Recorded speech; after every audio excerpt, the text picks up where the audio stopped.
Hello! Coucou. Alors, du coup, attends, c'est un petit peu décalé maintenant. Je suis en haut.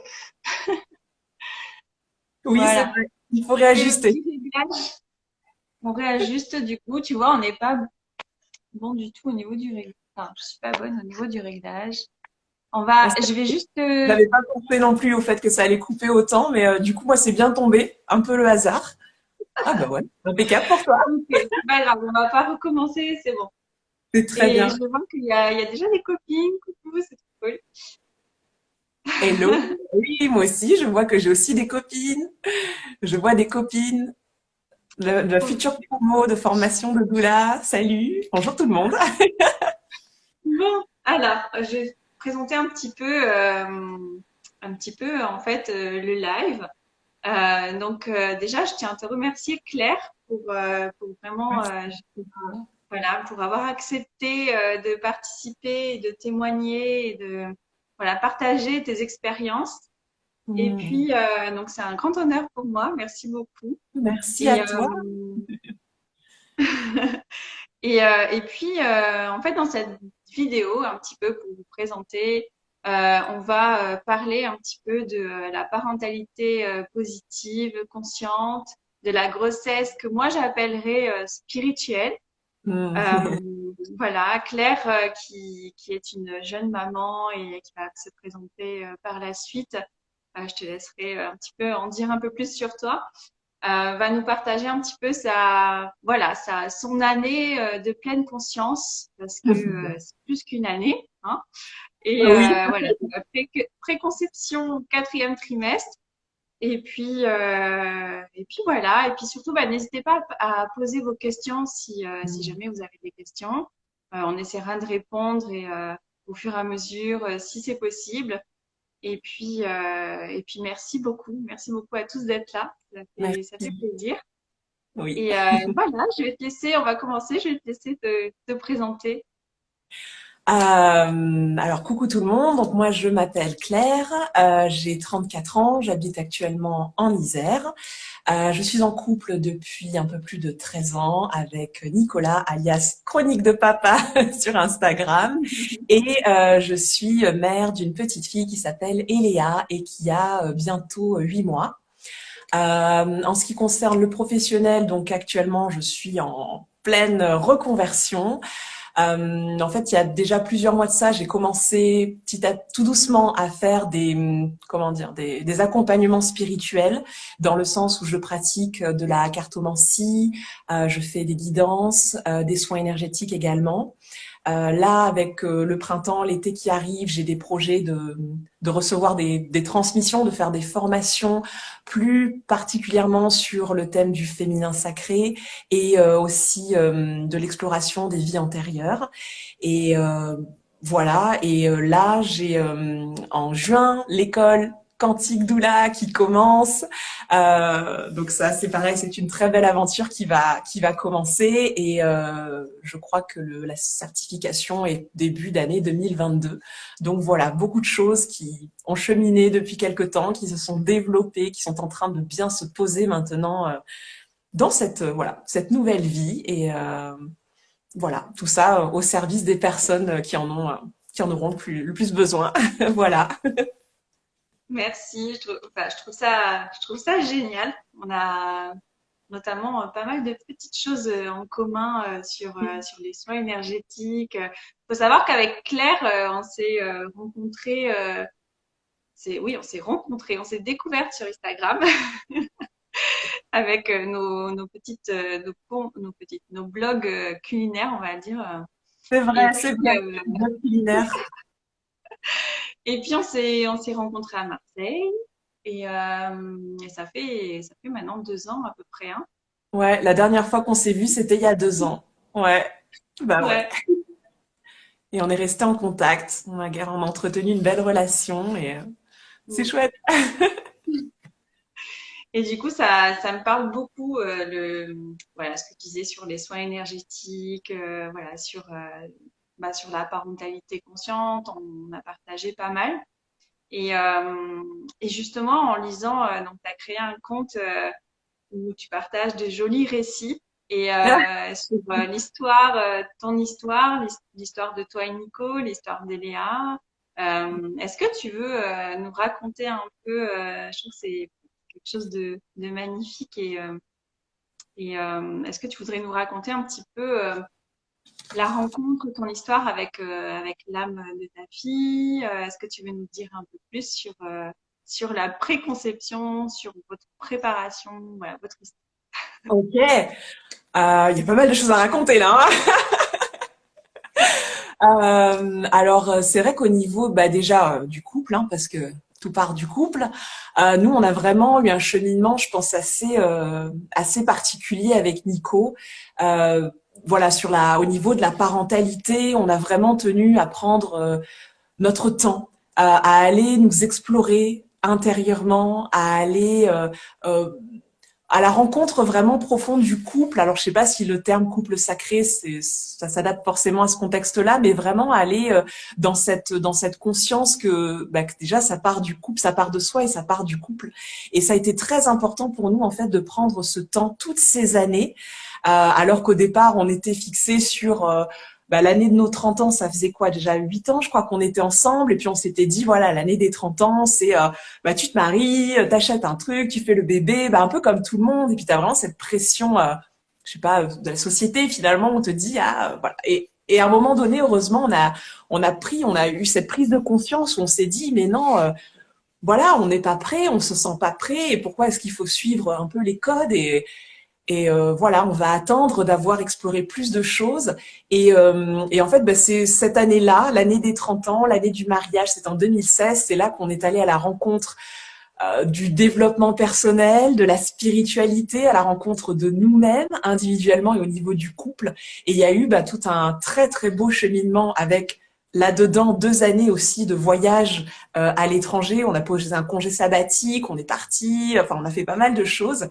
Et, euh, et voilà, c'est vrai qu'il y a eu quand même ce besoin de prendre ce temps et d'aller travailler sur nous-mêmes, sur le plan émotionnel, psychologique, parce qu'il y avait, comment dire, ouais, cette conscience que, comment dire, que nous, on soit vraiment le plus possible. Après, c'est pas forcément ça, on peut pas peut-être être parfaitement aligné ou, enfin, peut-être plus tard, avec plus de maturité encore, mais comment dire, on voulait vraiment avoir travaillé le plus possible sur nos blessures, nous être délestés de certains bagages pour ne pas que notre ou nos enfants récupèrent ça et voilà. Et ça, c'était vraiment quelque chose de très important. Donc, on s'est fait accompagner quand c'était nécessaire avec différents types de thérapies alternatives ou énergétiques. Enfin bon, on a rencontré aussi des personnes merveilleuses sur ça.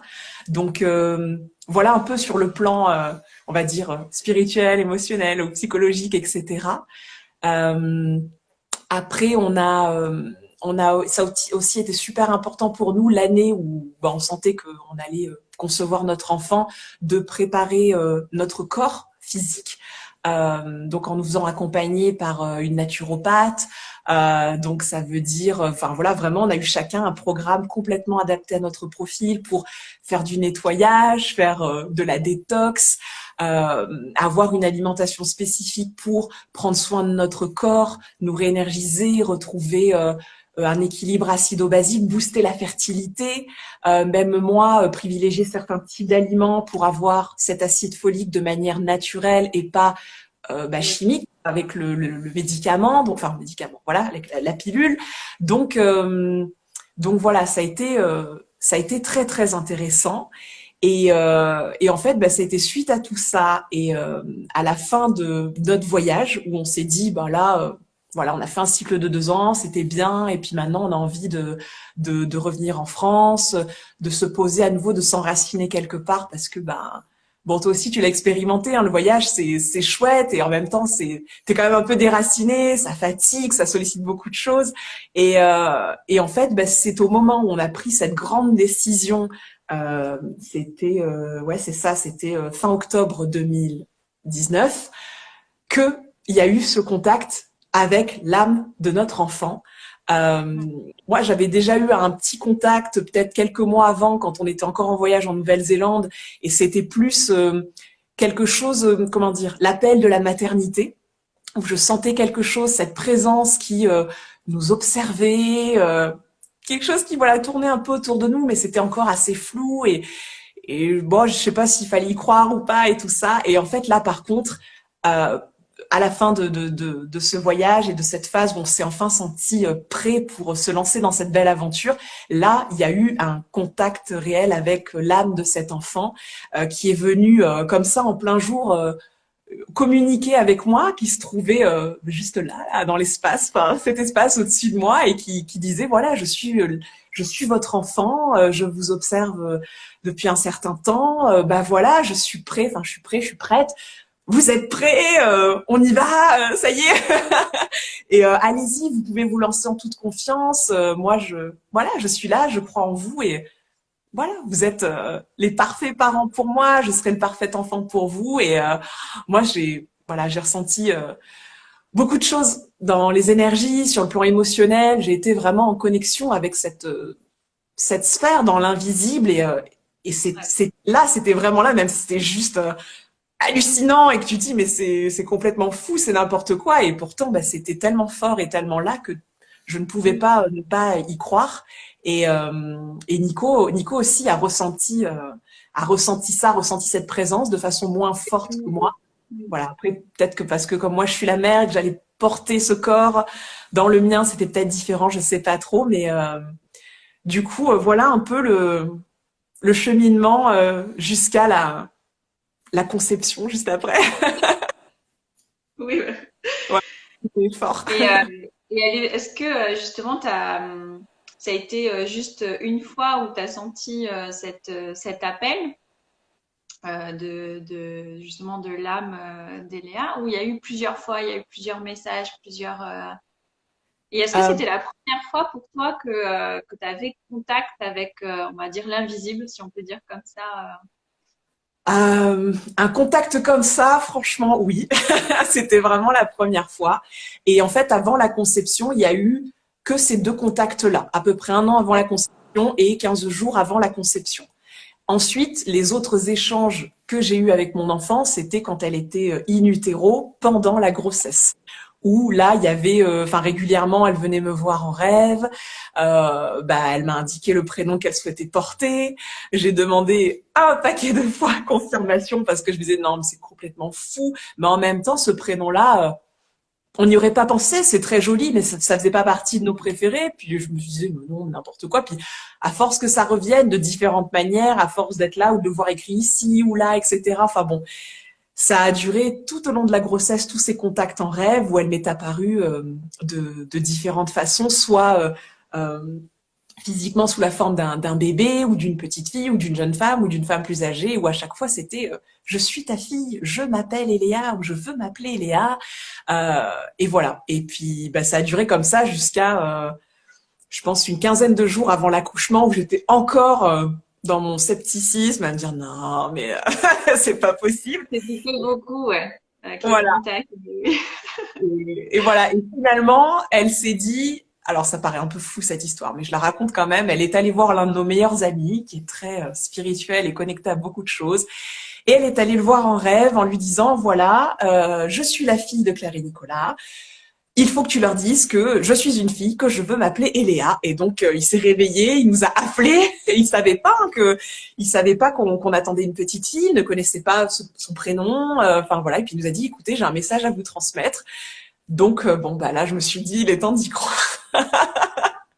Donc euh, donc voilà un peu au niveau des échanges. Qu'est-ce qu'il y a eu d'autre? Après il y a eu des moments quand même de, alors je sais pas, est-ce que c'était de la télépathie, mais bon il y avait des moments en journée ou en soirée où on avait des contacts, notre fille et moi, ou voilà, des moments où elle se sentait bien, des moments où elle se sentait inquiète ou fatiguée. Il y a eu des petits échanges et pareil, c'est vrai que sur le coup c'était pas évident de vraiment y croire et de se dire non mais ça se passe vraiment. Puis finalement aujourd'hui je me dis mais si c'était vraiment là, ça s'est vraiment bah, ça s'est vraiment vraiment passé. Donc voilà un peu ouais au niveau des échanges avec cette belle âme.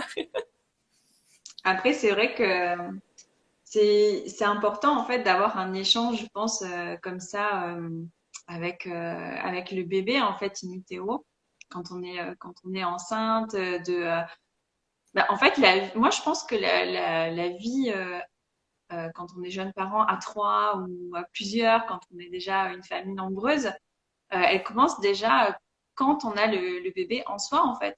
Parce que, Tout à fait. voilà, ouais, il y a beaucoup d'échanges. Après, tout change, toute la vie change, mais ouais, c'est. C'est D'ailleurs, ça. c'est des grands changements. Comment tu as vécu, toi, certains changements? Est-ce que, il y a eu de la préparation, justement, par rapport ouais, par rapport à après, par rapport au quatrième trimestre? Est-ce que tu t'étais préparée ou est-ce que tu as vécu vraiment en pleine conscience, chaque jour, voilà, en kiffant, chaque jour ou un mélange des deux? Comment s'est passé un petit peu aussi, euh, ta grossesse sans être trop aller dans l'intimité, dans le perso, mais Bah, la grossesse, je dirais qu'elle s'est passée bah, en pleine conscience aussi, dans le sens où bon, il m'a fallu quand même un moment pour comprendre pourquoi, par exemple, j'avais tel ou tel mot de grossesse, donc à savoir une grande fatigue, beaucoup de nausées, j'ai eu des nausées quasiment jusqu'à la fin, presque les 2 premiers trimestres avec des vomissements, enfin bon, voilà, c'était pas joyeux. Et là, ça a été déjà dans les premières leçons finalement de mon enfant, hein, parce qu'on dit souvent les enfants sont de très bons professeurs. Et c'est vrai que moi qui, par nature, ai une énergie assez yang, toujours à fond et tout ça, ben rapidement, ça m'a obligée à m'arrêter. Ça m'a obligée à me poser, ça m'a obligée à me reconnecter à ce yin à travers l'immobilisme, à travers la lenteur, à travers la douceur. Et alors ça, j'avais jamais vraiment expérimenté. Donc c'était voilà, il a fallu un temps pour comprendre et accepter. Et finalement, après, j'ai compris que c'était moi qui bon, malheureusement, il fallait en arriver là pour que je me pose. Mais sinon, voilà, je sais que j'aurais continué ou j'aurais continué à être à fond ou peut-être à aller travailler ou à me malmener, c'est pas le bon terme, mais c'est vrai que en général dans notre société d'aujourd'hui, voilà, la femme, tu vois, c'est comme avec le cycle menstruel, quoi. Il y a la période des règles, il faut continuer, il faut que tout reste comme d'habitude, on est à fond. Et souvent, ben, la grossesse, c'est souvent comme ça. Puis bon, malheureusement, après le système aussi en France fait que on nous permet oui. pas non plus d'avoir un congé maternité assez long. Euh, c'est mon opinion, bien sûr, mais voilà.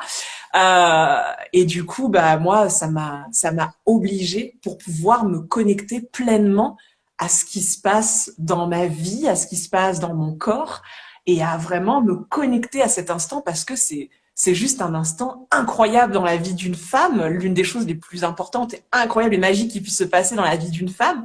Et peut-être que si, voilà, et je pense que s'il n'y avait pas eu ça, bah, je serais sûrement passée à côté de quelque chose. Donc, du coup, avec le recul, voilà, je me remercie et je remercie mon bébé de m'avoir fait vivre ça pour que je puisse être vraiment dans cette connexion. Et comme tu disais, oui, Ouais, kiffer ma grossesse tous les jours malgré bah, voilà, les bobos et les moments inconfortables. Mais du coup, voilà, j'ai pu me créer ce accepter, cocon ouais.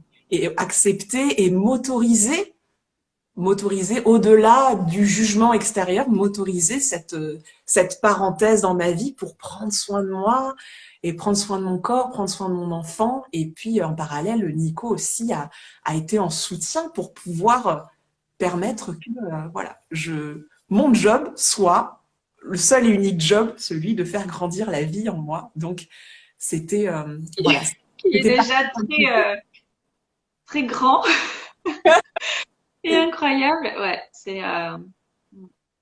donc voilà. Après, pour nous préparer à la suite, on a fait à un moment donné un rituel de couple. C'était un mois avant la naissance d'Eléa. Et ça, c'était suite à une conversation qu'on a eue avec mon petit frère et ma belle-sœur. Et qui nous disait, ah là, il faut profiter. Tant que vous êtes encore à deux, profitez, célébrer les dernières fois avant une prochaine fois dans très longtemps où vous serez vraiment tous les deux en train de kiffer, etc. Et c'est vrai qu'on avait souvent entendu ça. Il faut profiter.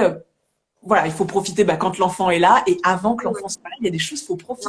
On n'en a pas conscience tant qu'on l'a pas vécu, en fait. Exactement. Mais il Et faut profiter. et du coup, on s'est dit, tiens, on pourrait faire un genre de rituel pour célébrer ça, célébrer ce dernier mois où on est encore que deux physiquement, voilà, même si il y a petit boubou dans le ventre, mais du coup, on a créé un rituel, on a posé sur le papier toutes les choses auxquelles on disait au revoir temporairement ou pour toujours. On a listé tout ce qui allait changer au quotidien et puis ça nous a vraiment aidé pour le postpartum, pour nous préparer et à mieux accepter les choses une fois qu'on est ensuite on était en train de les vivre et qu'on disait oh là c'est dur et puis après c'est oui mais ça on en a déjà parlé, on s'est préparé, on a dit au revoir. Donc ces feuilles-là, on a tout écrit un peu par catégorie. On a fait tout un beau rituel à deux et tout ça. C'était un très beau moment. Puis on a brûlé ces feuilles, etc. Et ça nous a beaucoup aidé pour le postpartum quand des fois il y avait des phases difficiles. Enfin, par exemple, les premiers mois, on n'a plus mangé ensemble au même moment à table parce que voilà lui allait s'occuper de différentes choses dans la maison, on s'organisait pour que moi je puisse prendre le repas au bon moment pour après coucher la petite puisque elle s'endormait au sein, etc. Enfin, et du coup voilà, il y avait des moments où c'était pas facile et où finalement je disais oui mais là on s'est préparé, c'est temporaire, c'est correct, ça va changer, ça passe, ça passera, c'est bon. Et du coup, voilà. Et du coup, j'encourage vraiment les futurs parents à faire ce type de rituel parce que déjà, c'est chouette de faire des actes comme ça. Et en tout cas, Nico et moi, ça nous a énormément aidé pour la suite, quoi.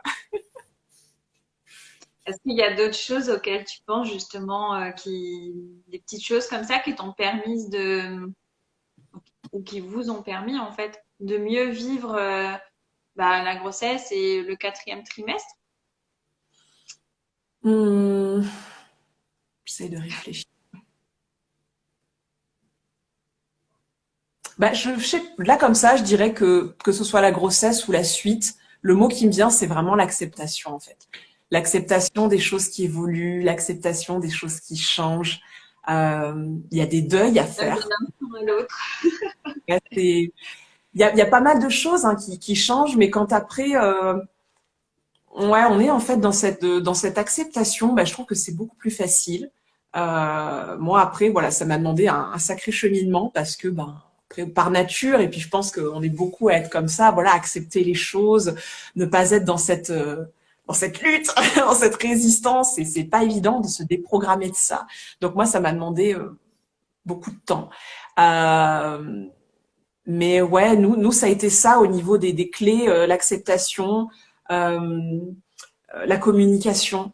Voilà, toujours pareil hein, dans cette dimension précieuse du couple, toujours communiquer pendant la grossesse. Alors nous, c'est vrai qu'on a cette façon de voir les choses où, voilà, le père, il est là, il fait partie du truc. Souvent, on entend des choses où on voit voilà, où c'est maman, bébé, un peu la bulle, et puis le père, il fait pas partie de cet espace pour différentes raisons, ou alors il ose pas, il prend pas sa place, ou la mère ne l'inclut pas, ou il y a des peurs, il y a plein de choses.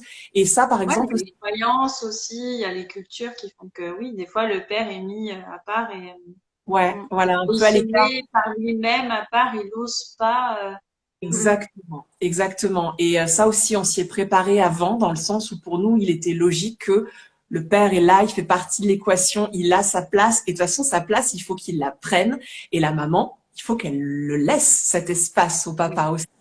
Et du coup, par rapport à ça, par exemple, nous, pendant la grossesse, ce qui nous a beaucoup aidé, c'était les séances d'autonomie. Alors ça, c'est top.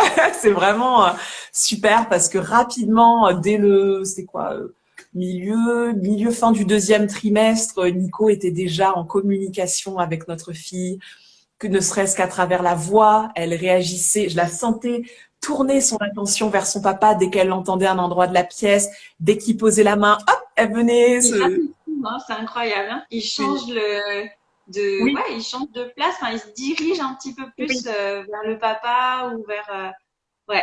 J'ai C'est, remarqué aussi. et c'est magnifique. Et ça, c'est pareil, hein.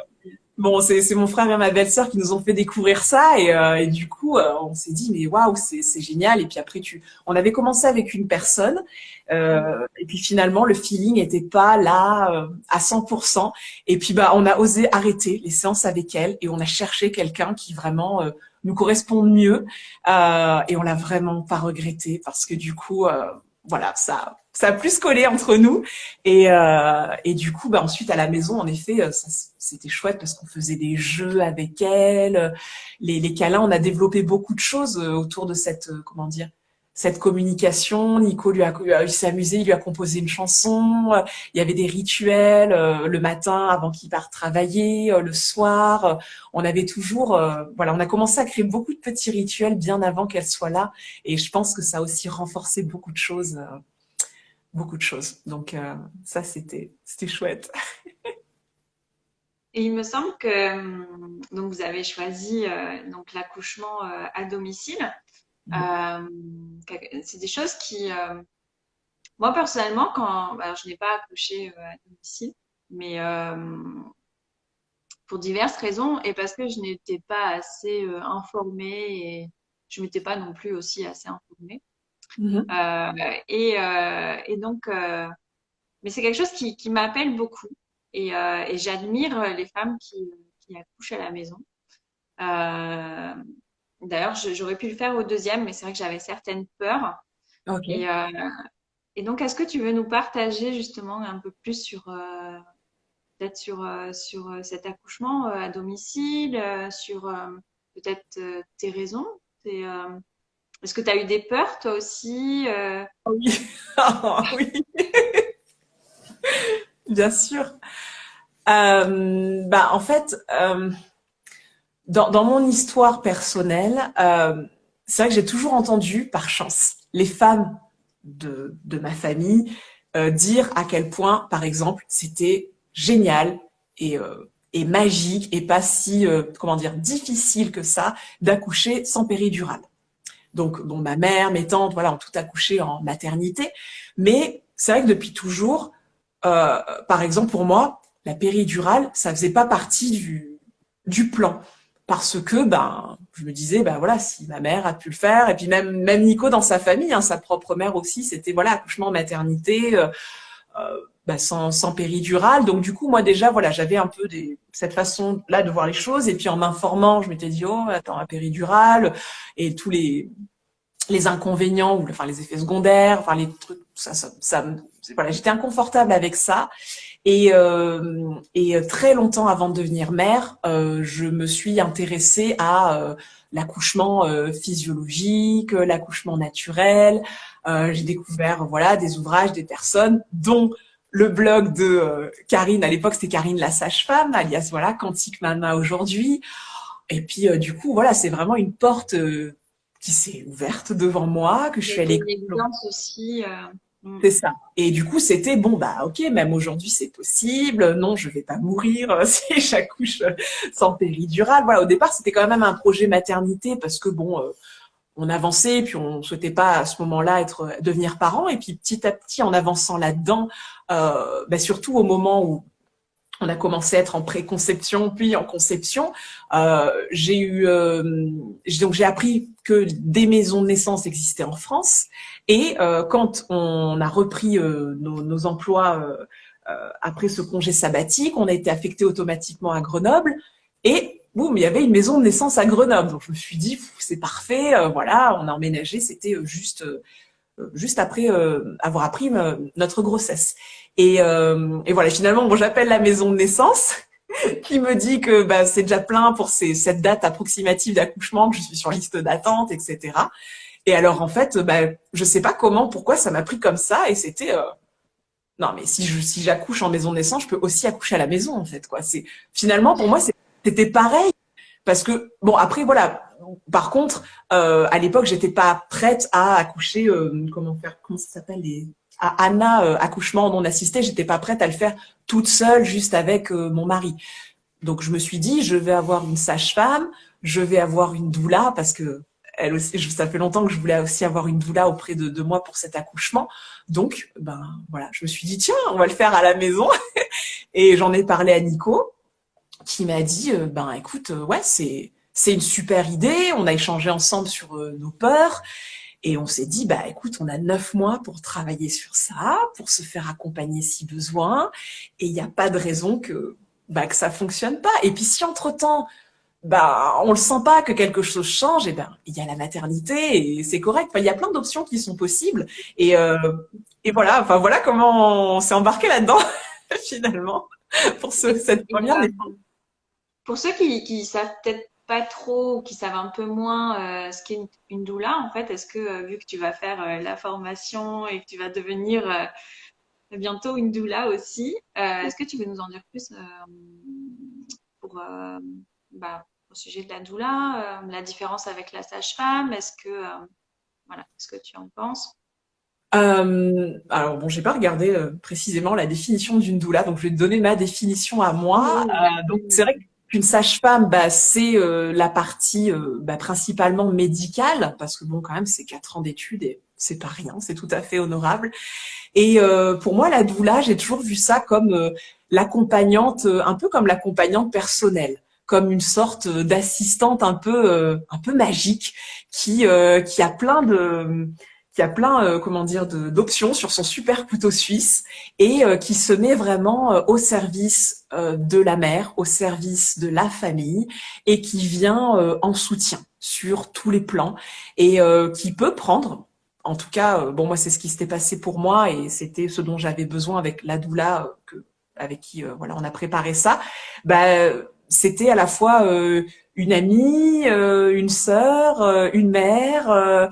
C'était vraiment, voilà, plusieurs facettes de la femme qui accompagne la future mère et avec qui on peut discuter de tout. En fait, tout. Et souvent, bah, c'est beaucoup plus de choses qu'avec la sage-femme que voilà, je rencontrais une fois, c'était une fois par mois. Voilà, c'est le rendez-vous, ça va vite, on est là, on parle de deux, trois trucs, mais bon, ça allait pas aussi loin que les conversations avec la doula, où justement, on peut travailler sur les peurs, on peut faire de la visualisation, on peut préparer ensemble des mantras, voilà, on peut. Après, je sais que les doulas peuvent avoir des spécialités avec du yoga, enfin, différentes techniques qui vont les accompagner aussi, mais voilà, donc moi, c'est vrai que j'ai vraiment vu ça comme une accompagnante spirituelle principalement, où on pouvait parler de choses comme voilà de l'âme du bébé, etc. Enfin de toutes sortes de rituels un peu magiques. On a pu préparer le bébé bébé lotus, le placenta lotus après la naissance d'Eléa, etc. Après, je sais qu'il existe aussi des doulas qui sont plus, je sais pas si c'est le bon terme de dire cartésienne, mais enfin plus voilà l'accompagnante qui est là, qui est présente, qui va venir en soutien, mais sans forcément qu'il y ait besoin d'aller dans des explorations profondes spirituelles. Donc voilà un peu pour ma définition de la doula. Mais c'est vraiment pour moi être au service des familles et être là euh, pour porter un peu, enfin pour porter l'espace d'une naissance. Voilà, être vraiment là et apporter aux parents ce dont ils ont besoin. Voilà. Et si c'est plus de confort, plus de chaleur, des tâches même pendant le postpartum, certaines tâches ménagères ou faire à manger, ou bah moi par exemple ce que j'avais surtout demandé à ma doula pendant le postpartum, c'était qu'elle me masse. J'avais besoin qu'elle me masse. Donc quand elle venait tous les 10 jours, elle est venue un jour sur deux pendant la première semaine après la naissance d'Eléa. Ensuite, elle est venue tous les 10 jours et jusqu'à un rituel de clôture d'accompagnement qu'on a fait au 40e jour de notre fille. Bah, quand elle venait tous les 10 jours, elle me disait, t'as besoin de quoi? Je disais, j'ai besoin de me faire masser. Voilà, d'un temps pour moi. Donc, voilà. C'est vrai que c'est important. Souvent, on s'oublie en fait quand on est au quatrième. Alors, moi, j'aime bien appeler le quatrième grossesse parce que quatrième trimestre. Euh, et on s'oublie. On se donne à fond. On a cette adrénaline. On a aussi, on parlera tout à l'heure du chakra. On en parlait avant du chakra sacré qui s'était ouvert parce on a plus d'action, plus de joie, on est plus épanoui. Et on s'oublie parce qu'on se dit, bah tiens, on a de la force, on a de l'énergie, parce qu'aussi quand on allait, forcément, avec les hormones, ben, enfin, moi je sais que j'avais un regain d'énergie à chaque fois en fait que j'allaitais juste après, euh, ça m'a aidé en fait énormément. L'allaitement, ça m'a Mhm. aidé pour le corps. Enfin voilà, on va pas éparpiller tous les Super. bienfaits, mais c'est vrai que moi personnellement, ça m'a aidé et je pense que toi aussi. Oui. Euh, et donc j'ai perdu le fil de ce que je voulais dire.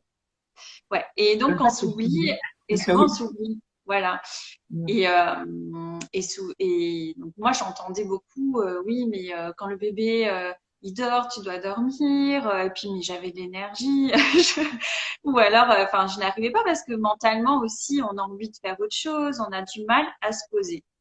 Et Mm. est-ce que tu as réussi, toi, à mettre en place des choses justement à te poser pour justement éviter la fatigue?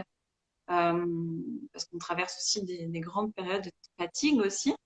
Mm. Euh, Est-ce qu'il y a des petits tips comme ça que tu faisais justement pour te reposer, pour rester aligné, pour continuer aussi à garder ton côté spirituel et à le développer? Mm. Bah en fait, c'est vrai que je me suis faite un peu piéger toute seule parce que après la naissance de ma fille, j'avais une énergie folle, vraiment. Et j'ai fait cette erreur, lourde erreur, d'être vraiment en action Ok. dès que j'avais un créneau, mais c'était plus fort que moi. Et je me Ah rappelle ouais. Nico, ma doula, ma sage-femme me disait, bah, tu sais, c'est moi qui allais ouvrir la porte quand les gens arrivaient, ah, salut et tout. J'étais debout, on me disait, mais pourquoi t'es debout? Et en fait, j'avais mais tellement la pêche. Et puis, je pense aussi, c'est après. Bah tu te retrouves à nouveau toute seule avec toi-même dans un même corps et du coup j'avais quand même une énergie débordante et euh, et c'est vrai qu'en plus bon bah ça je sais que je suis pas la seule à avoir vécu ça hein, t'as le bébé et puis le bébé dort et puis t'es là oh et puis tu passes tellement de temps à regarder ton bébé que tu ou à profiter justement à te dire tiens on se retrouve le bébé Ouais. dort ou à faire des photos appeler des gens enfin faire des tonnes de choses qu'il faut pas faire. Donc c'est vrai que ça, combiné aux nuits, aux mauvaises nuits, parce que bon, même aujourd'hui, hein, quand on me pose la question, Oui, est-ce que tu agité. sais que ces nuits, bah, bébé fait ses nuits, pas nos nuits, mais elle fait ses Hmm. nuits, pas bien. Donc bon, bah voilà, il faut attendre le temps que qu'on soit tous raccords. Et c'est vrai que moi, le postpartum le plus terrible, ça a vraiment été ça finalement. Ça a été les nuits entrecoupées, ce manque de sommeil ou alors ce sommeil de mauvaise qualité qui, au bout de plusieurs semaines, m'a vraiment, ça m'a calmé finalement. Ça m'a calmé. Et là, j'ai fini par comprendre et par appliquer ce conseil où on dit, voilà, quand ton bébé dort, tu dors. Ben, j'étais obligée de le faire finalement parce que sinon, des fois, je tenais pas debout. C'était vraiment pas évident.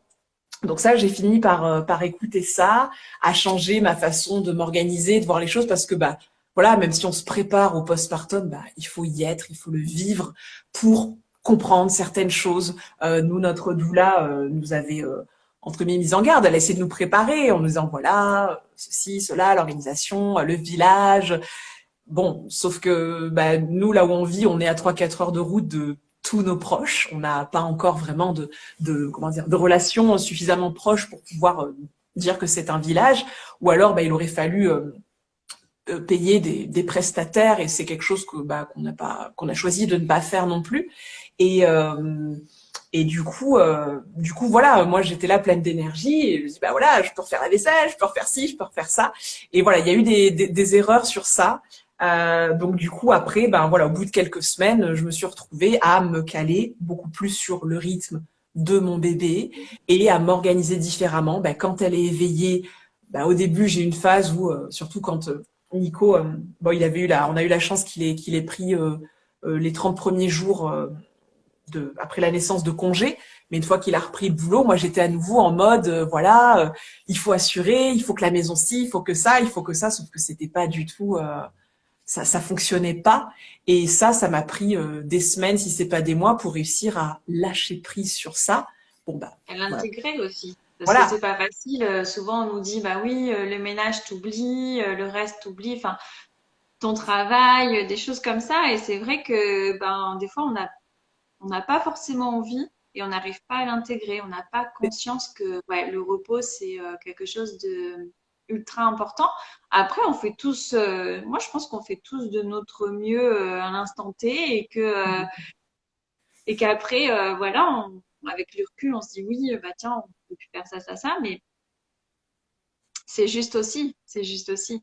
C'est, C'est ça, mais c'est c'est ça. vrai que le repos, ouais, c'est Ouais. important. On apprend à Est-ce que travers nos... méditer, tu connais du temps pour toi, euh, Hum, bah, ça a pris du temps. Ça a pris du temps et ça, j'y suis arrivée au moment où j'ai fini par lâcher prise sur, par exemple, les tâches ménagères.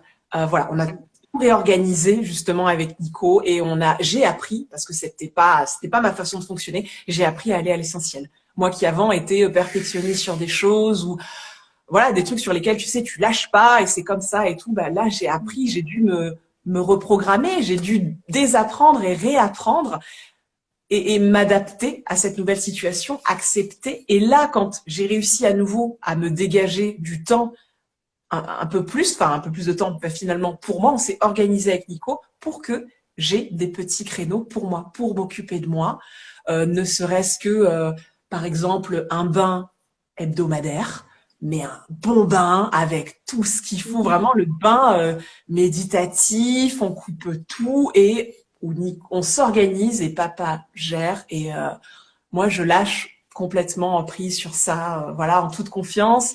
Par exemple le bain, par exemple remettre en place des exercices d'étirement, d'assouplissement tous les jours. Et ben voilà, avec mon petit bébé sur son tapis, puis moi à côté, puis elle me regarde, ou alors même bah, si c'est en écharpe de portage, eh ben je fais quelques exercices, je fais ce que je peux. Mais par exemple, c'est des choses toutes bêtes, mais quand je me suis mise à les refaire, c'était vraiment à nouveau bah, une façon de m'occuper de moi. Et 5 minutes par jour, juste 5 minutes par jour, moi ça a vraiment tout changé. Euh, Après sur la question méditation, bah pareil, je m'y suis remise.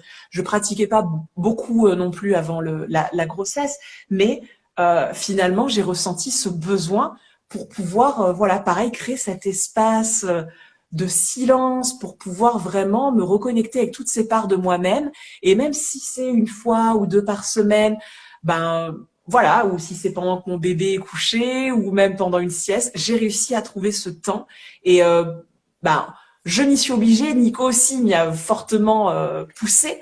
Et pareil, une fois que ben, je m'y suis mise, ça a beaucoup aidé. Donc voilà, c'était à travers ça, à travers par exemple participer parfois à des soins énergétiques collectifs avec des personnes que j'aime bien, ou alors ben, que quelqu'un prenne soin de moi pour avoir parfois un soin énergétique de façon individuelle, ou alors bah, que la je puisse... kiné? Comment? Moi, c'était la kiné Ah, quand j'allais chez la kiné pour la rééducation, c'était mon temps à moi, alors que bon, mais c'était déjà ça. Ou quand je marchais, tu vois, par exemple, pour aller, je sais pas, chercher un truc, tu vois, une course ou un truc comme ça, c'était c'est déjà ça. Ça, un ben, temps pour soi. c'est Mais tout on bête, a, mais c'est ça. ouais, c'est des Ouais. petites choses. Après, c'est des petites choses au quotidien, et je pense qu'on prend encore plus conscience ouais, de ce temps, de ce qu'on fait, ouais, de toutes ces petites choses Mm. qui nous mettent, qui nous apportent plus, on va dire, de vitalité, plus d'énergie, Mm. plus C'est, d'entrain, et qui nous rebooste en fait. Parce que c'est vrai qu'il y a des moments où on est vraiment, vraiment fatigué. Euh, ouais. Donc, c'est des petites choses toutes bêtes. Ou par exemple, bah, si on a à côté de chez soi un jardin ou des forêts, bon bah moi en Isère j'ai la chance d'avoir ça.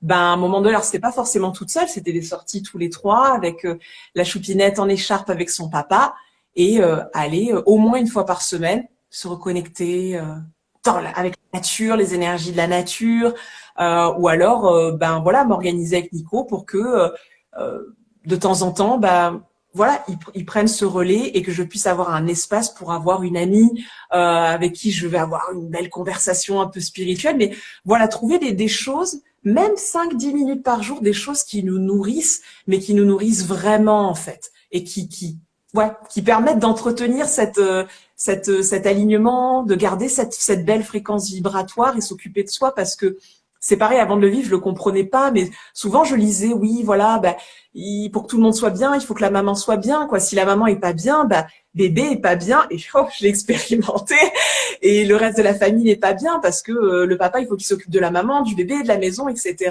Et finalement, à un moment donné, je me suis dit, bon, bah, faut reprendre en main cette responsabilité et trouver des petites astuces. Après, chacun va avoir son truc qui lui parle, mais tous les jours, il puisse y avoir ce temps où on prend soin de soi, parce que du coup, on sort de là et on se sent mieux. Et du coup, bah, tout le monde se sent mieux. Donc, voilà. Voilà. Ah oui, non, mais les bébés, qu'ils soient de toute façon dans le ventre ou après, enfin, les enfants, c'est des éponges, hein, c'est des éponges. Ils prennent, ils ressentent, ils s'adaptent énormément. Ça, c'est incroyable. Oui, Ouais, c'est ils magique. s'adaptent. Ouais. Et ouais, c'est vrai que c'est important. Mais Mm, ouais, comme tout le temps, en fait, toujours trouver un créneau pour prendre soin de soi. C'est des c'est choses ça. qui, moi, me tiennent à cœur à partager parce que, en fait, on s'oublie aussi. On est vraiment dans une façon de vivre où bah, les journées défilent et puis des fois, tu fais rien pour toi. Tu te dis, mais, enfin, non. Ah, c'est ça, ouais. Il y a Sans des être journées. trop, tu vois, sans développer un sentiment enfin, c'est pas être égoïste, tu vois, mais juste 5 minutes, prendre le temps pour Oui. soi. Mais Et, je vois ce que tu veux dire, parce qu'en plus, pour moi, au départ, c'était être égoïste et c'était pas mm, bien dans ma tête de faire ça, alors que j'avais ce tout petit qui avait tellement besoin, avec qui, en plus, je suis, on est très fusionnel, même encore aujourd'hui, alors qu'elle a 8 mois. Et, et du coup, pour moi, c'était limite pas bien, pas approprié de me dire, bah non, moi aussi j'existe et tout ça, ça a été très compliqué, cette matrescence finalement, cette explosion, tout ce qui se passe, c'est enfin, pour moi en tout cas, ça a été un vrai bouleversement et j'ai mis du temps et je suis encore aujourd'hui en train de tâtonner sur certains points pour réussir aussi à reprendre cette place et à, voilà, à m'écouter, à écouter également mes besoins, à être dans le respect bah, de mon corps, de qui je suis. Et à un moment donné, je me suis dit, mais non, mais j'existe aussi. Et même si mon bébé a des besoins et je fais tout ce que je peux à chaque instant, je fais de mon mieux. Mais cependant, il faut aussi que je m'occupe de moi. Donc, c'est voilà, toujours à la recherche de cet équilibre pour que tout se passe bien. Après, pareil pour les futurs parents, voilà, quand il y a cette possibilité d'avoir ce qu'on appelle le village à travers, par exemple, le livre du Mois d'Or, euh, voilà, s'il peut y avoir quelqu'un de la famille ou des amis ou quelqu'un qu'on rémunère qui puisse venir s'occuper des tâches, qui puisse nous aider, nous débarrasser de toutes ces choses pour permettre vraiment de se plonger dans ce postpartum et même cette fusion à trois avec l'autre parent, bah c'est ce qu'il y a de mieux, bien sûr, et le plus longtemps possible, je dirais. oui, oui, c'est tellement important. Mm. Je suis Donc, contente qu'on partage sur tout ça. C'est vraiment un sujet qui me tenait à cœur parce que je trouve que voilà, il doit y avoir plus de sensibilisation pour les jeunes parents et les futurs parents et voilà, que ce soit maman, papa, vraiment beaucoup de sensibilisation. Et je trouve qu'on manque d'informations. Et ça me fait tellement mal au cœur quand je vois des jeunes, voilà, des jeunes parents qui sont dans la galère ou que même nous, hein, des fois, on passe des moments de comme tu as dit, de déséquilibre un petit peu, de fatigue, de galère. mm. Et c'est vrai que Mm. c'est vraiment C'est important. c'est ça, mais c'est vrai que j'en parle de temps en temps avec des personnes et finalement je me suis rendu compte que le postpartum, alors je vais pas dire qu'aujourd'hui c'est encore tabou parce qu'on commence vraiment à bien en parler, mais Mm. moi personnellement j'avais jamais entendu parler de l'après et des éventuels pardon, coup de pied dans dans le truc de difficultés, de choses bah, comme j'ai vécu avant d'y être ou le dernier rendez-vous qu'on avait fait avec ma doula un mois avant l'accouchement, où on a fait une série spéciale sur le postpartum et où elle nous disait voilà comment vous pourrez vous organiser, etc. Où voilà, on a eu des super conseils, des choses qu'on a pu appliquer, comme par exemple cuisiner un maximum de choses, remplir le congélateur, des petites choses pour l'organisation. Après, c'est pareil, le village, bah voilà, s'organiser à l'avance pour demander de l'aide, mettre en place des plannings. Mais c'est vrai que dans notre société, c'est limite le genre de choses, c'est toujours Ça se pas fait pas. courant, tu vois, où tu vas en parler, les gens vont pas comprendre, vont pas. Alors que quand on y pense, ça devrait être ça devrait être logique, ça devrait être automatique, comme ça existe dans d'autres pays du monde, dans d'autres cultures. Mais bon, en tout cas, ici en France, c'est quand même délicat. Puis on n'ose pas demander, on n'ose pas dire quand ça va pas bien. Moi, ça m'est souvent arrivé de traverser des phases vraiment très difficiles dans mon postpartum et où j'ai pas osé. Je me suis beaucoup jugée, où je me disais bah quand même, ton bébé il a tel âge, maintenant tu devrais, il faut, tu dois. Sauf que bah la réalité des choses, c'est que des fois c'est plus fort que soi, ça nous dépasse, c'est difficile et voilà. En tout cas, nous c'est sûr que si un jour il y a un deuxième enfant, ah, on va avoir une organisation vraiment, vraiment très différente. Au moins, on a pris conscience de ça, et c'est sûr que pour plus tard, on refera pas deux fois la même chose. Donc, on préparera ça beaucoup mieux. Voilà. Mais bon, c'est correct. On a expérimenté ça et c'est comme ça. Et puis, on a survécu. Oui. Et puis de toute façon, et puis c'est aussi pour le papa aussi, hein, parce qu'on parle beaucoup la maman, mais le papa, lui aussi, hein, c'est une année entière de chamboulement ouais. C'est vrai que ouais, le papa aussi, il traverse beaucoup de choses et c'est là aussi que la communication pendant la grossesse, le postpartum, tout ça, la communication, c'est tellement, tellement important pour savoir, voilà, comment se sent l'autre, où il en est. Je sais que pendant la grossesse, c'est vraiment, je pense, la période dans notre couple où on a le plus dialogué. On n'a jamais autant parlé. Bon, pourtant, on parle beaucoup, on discute beaucoup, mais alors là, à la grossesse, on a beaucoup, beaucoup, beaucoup parlé de pas mal de choses. Et même là, pendant le postpartum, bah, c'est pareil, c'est peut-être un petit conseil, mais c'est régulièrement de se poser ensemble et de faire le point, voir comment on se sent, qu'est-ce qu'on peut faire l'un pour l'autre, qui a besoin de quoi, quelle aide on peut solliciter, soit entre nous, soit une aide extérieure, pour régulièrement un peu prendre la température, pour ne pas peut-être que certaines choses des fois dégénèrent, qu'on parte dans des choses parce qu'un ressenti ici, on n'en a pas parlé, etc. Et ben, c'est là aussi quoi, continuer même si l'enfant est là à prendre soin du couple, à se réserver des créneaux. Nous, on se donne des rendez-vous pour des rendez-vous à deux chaque semaine. Et puis si finalement ça colle pas parce que bah notre petite, bah non, elle voulait pas se coucher à l'heure habituelle, mais c'est pas grave, on décale. Mais on essaye vraiment de maintenir pareil cet espace pour le couple parce que c'est pareil en famille. Il faut que soi-même on aille bien, il faut que le couple il aille bien pour que toute la famille aille bien aussi quoi. Donc ouais, communiquer ça aussi sur tout ce qu'on ressent, tout ce qu'on traverse, c'est super important et c'est pareil suite à l'accouchement à domicile aussi.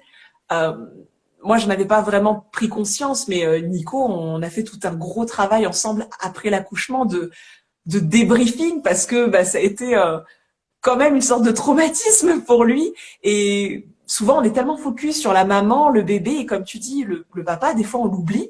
Et pourtant, bah, il est là, il a des émotions, il a des peurs avant l'accouchement, pendant l'accouchement, après. Et il faut voilà, le considérer pleinement, quoi. Donc, voilà. Alors, est-ce que tu penses à d'autres choses qu'on voulait partager? Je pense qu'on a fait un petit peu le tour. Enfin, même s'il y a encore beaucoup, beaucoup de choses qu'on pourrait. On pourrait Je trouver sens qu'à un... la vidéo, ça fait un petit moment et j'ai peur que ça coupe et je vois pas du tout l'heure qu'il est. Je sais pas. Je Je vois sais pas pas. l'heure qu'il est. Attends, quelle heure Donc, il est? Il est 18 heures. il est 18 heures. Ouais. Ok. C'est passé très vite. On va. Je pense que voilà. Je sais pas si vous avez des questions. Est-ce qu'il y a des questions, des Oui, personnes qui posent il des y a des questions? questions, bien sûr. On va attendre 2 minutes. En tout cas, merci beaucoup pour ton Merci à partage, toi. tes partages intimes, perso et Merci. tout ce que tu voulais transmettre. Parce que, enfin, moi, je trouve ça magique. Est-ce que tu transmets au quotidien aussi, bah, toi et Nico, dans la parentalité, enfin sur la parentalité sur vos comptes. Je trouve ça magnifique et merci beaucoup. Merci, merci à toi. Bah écoute, on espère à travers nos partages, nos récits, nos expériences et toutes ces leçons magiques qu'on apprend de, voilà, peut-être que ça peut parler à des personnes, que ça peut aider des personnes ou des personnes qui traversent des situations similaires, de voir que ben oui, on peut transcender des événements et Vous n'êtes pas tout voilà, seul aussi. ça peut, Les voilà, vous jeunes n'êtes pas mamans tout sont pas toutes seul seules, les jeunes parents. et on est là et on se soutient même dans l'invisible, hein. Je sais que moi, enfin, à travers par exemple Instagram, j'ai régulièrement trouvé, ressenti ce soutien juste en sachant que voilà, d'autres mamans traversent des périodes pas évidentes comme moi et que voilà, ben on se serre les coudes, on se dit ensemble, ben allez, courage, faut patienter ou faut accepter ou t'inquiète pas, je pense à toi, des choses comme ça, ou se donner des petits conseils, parler de choses ou d'allaitement ou de pas mal de choses. Donc Oui, voilà, c'est ça vrai fait que du bien, hein. Ça fait ça du fait bien bien. d'échanger, mais même au quotidien, des fois, juste raconter un petit peu sa journée, partager sur voilà des petites choses des- qui n'ont rien de, c'est des toutes petites choses, et ça fait énormément de bien d'être ouais, d'être entouré et de partager C'est avec ça, d'autres. c'est Et, ça. Et du coup, ça peut toujours apporter une forme, voilà, une forme d'inspiration pour les futurs parents aussi, pour voilà, enfin en lien avec la thématique de ce live, quoi, d'être parent dans cette conscience le mieux possible, dans cette considération de qui on est individuellement, dans le couple, considération de cet enfant, de cette âme qu'on accueille dans son foyer, dans sa vie et voilà, voilà, on a découvert ça, c'est vraiment tout frais, hein, tout récent. Et du coup, c'est tombé pile poil au bon moment. Et aujourd'hui, on est vraiment, ouais, on se sent vraiment chacun à notre place dans cette, voilà, dans ce partage et dans cet univers. Donc voilà, on va continuer comme ça. Voilà, et à faire des belles rencontres et des beaux échanges comme avec toi. je vous le souhaite. Je te le souhaite. Et bah écoute, on se dit à bientôt. Il y aura Ouais, certainement d'autres d'autres échanges parce qu'on avait plein de sujets qu'on voulait aborder. oui, oui, il y en aura d'autres. Ça marche, avec grand Et, plaisir. ben, on va finir le live. Merci à tout le monde. Et Merci. moi, je vais aller récupérer mes petits loups aussi. Et puis, la vidéo sera disponible pour ceux qui sont sur Insta, sur YouTube. Elle sera disponible en replay. Voilà. Et s'il y a des questions, bah, n'hésitez pas à poser les questions, même Oui, après, en commentaire. On vous répondra, voilà, sans problème. avec Et, plaisir. puis, bah, un doux week-end à tout le monde et à bientôt. À bientôt. Ciao. Ciao.